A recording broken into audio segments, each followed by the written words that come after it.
Salam berjumpa kembali Bapak Ibu, saudara-saudariku, sahabat-sahabat yang terkasih dalam Tuhan. Marilah pada kesempatan ini kita kembali lagi mempersiapkan sedikit waktu kita mendengarkan sabda Tuhan yang kita ambil dari penginjil Matius bab 9 ayat 32 sampai 38. Seorang bisu disembuhkan belas kasihan Yesus terhadap orang banyak. Sedang kedua orang buta itu keluar, dibawalah kepada Yesus seorang bisu yang kerasukan setan. Dan setelah setan itu diusir, dapatlah orang bisu itu berkata-kata. Maka heranlah orang banyak, katanya, yang demikian belum pernah dilihat orang di Israel. Tetapi orang Farisi berkata, dengan kuasa penghulu setan ia mengusir setan. Demikianlah Yesus berkeliling ke semua kota dan desa. Ia mengajar dalam rumah-rumah ibadat dan memberitakan Injil Kerajaan Surga, serta melenyapkan segala penyakit dan kelemahan. Melihat orang banyak itu, tergeraklah hati Yesus oleh belas kasihan kepada mereka, karena mereka lelah dan terlantar seperti domba yang tidak bergembala. Maka katanya kepada murid-muridnya, tuaian memang banyak, tetapi pekerja sedikit. Karena itu mintalah kepada Tuhan yang mempunyai tuaian, supaya ia mengirimkan pekerja-pekerja untuk tuaian itu. Demikianlah sabda Tuhan, terpujilah Kristus. Bapak Ibu, saudara-saudari, sahabat-sahabat yang terkasih, penginjil Matius yang telah kita dengarkan tadi menampilkan kepada kita berkaitan dengan kuasa Allah dan juga Allah yang berbelas kasih terhadap penderitaan manusia. Kita memahami kuasa Allah itu merupakan kuasa yang dalam arti yang lebih dalam kita refleksikan adalah kerahiman. Dalam kerahimannya, Allah itu mempunyai kuasa atas segala sesuatu. Dan juga dia bisa bertindak atas segala sesuatu.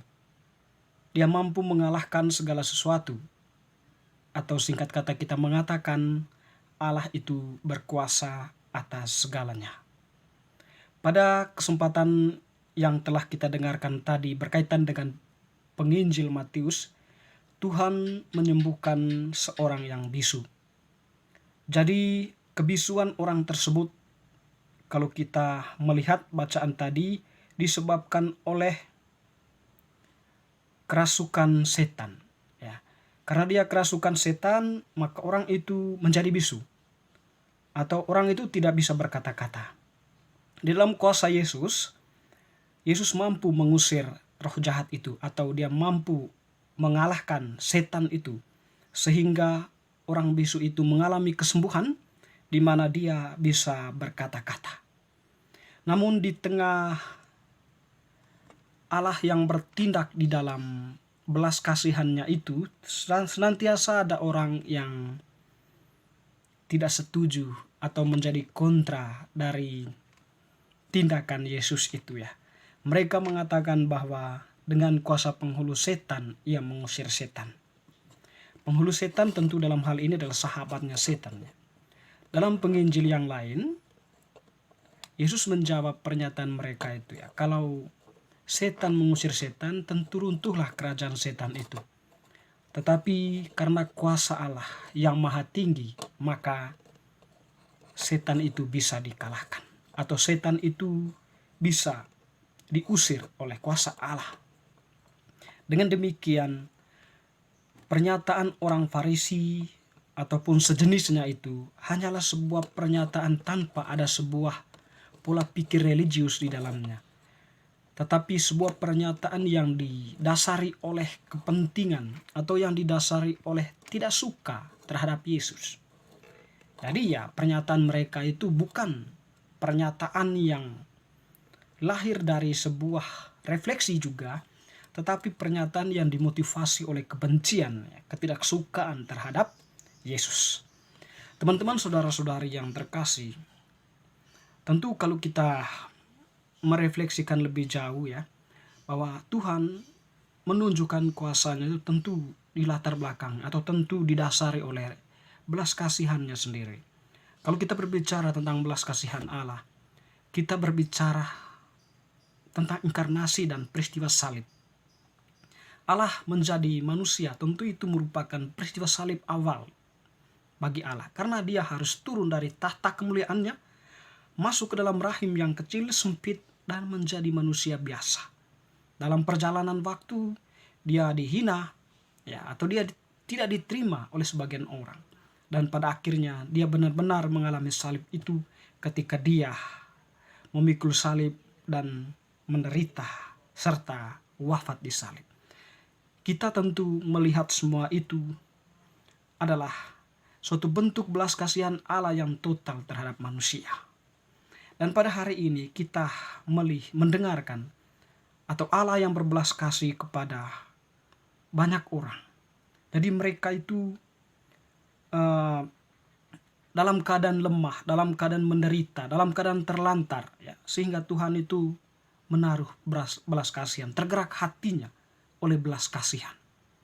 Dengan demikian, teman-teman, saudara-saudariku yang terkasih, hakikat Allah itu adalah Allah yang berbelas kasih. Ketika dia bertindak, tentu di sana tindakan yang ditunjukkan itu adalah tindakan kasih. Dia tidak menginginkan agar orang-orang berada di dalam penderitaan, berada di dalam kesesakan, berada di dalam keterlantaran, tetapi dia menginginkan semuanya itu berada di dalam keteraturan. Dan belas kasihan itulah kekuatannya untuk mencapai keteraturan itu, atau untuk membawa orang-orang itu dalam keteraturan itu kembali.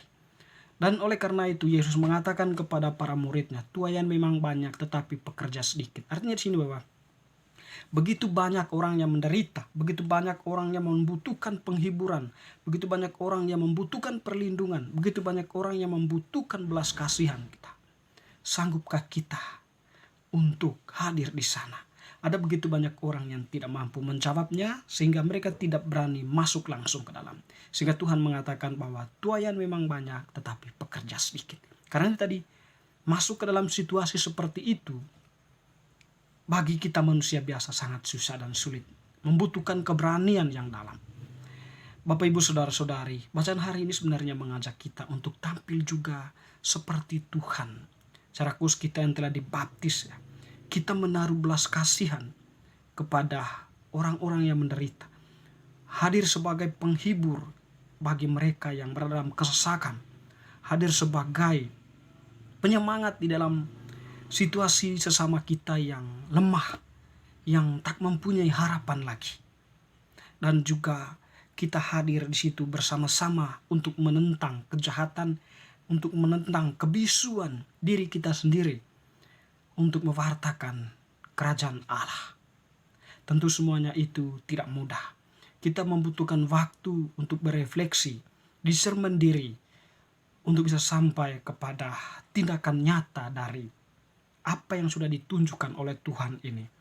Kita membutuhkan relasi yang intim di dalam doa dengan Tuhan. Kita membutuhkan ekaristi.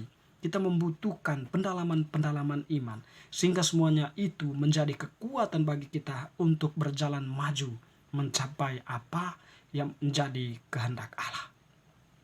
Bapak, Ibu, saudara-saudari yang terkasih, semoga bacaan yang telah kita dengarkan pada kesempatan ini menggugah hati kita untuk hadir di tengah kehidupan ini sebagai pembawa damai, sebagai pembawa sukacita. Singkat kata, kita hadir sebagai orang yang menghadirkan kerajaan Allah. Dengan demikian kita sungguh-sungguh berbuah, ya.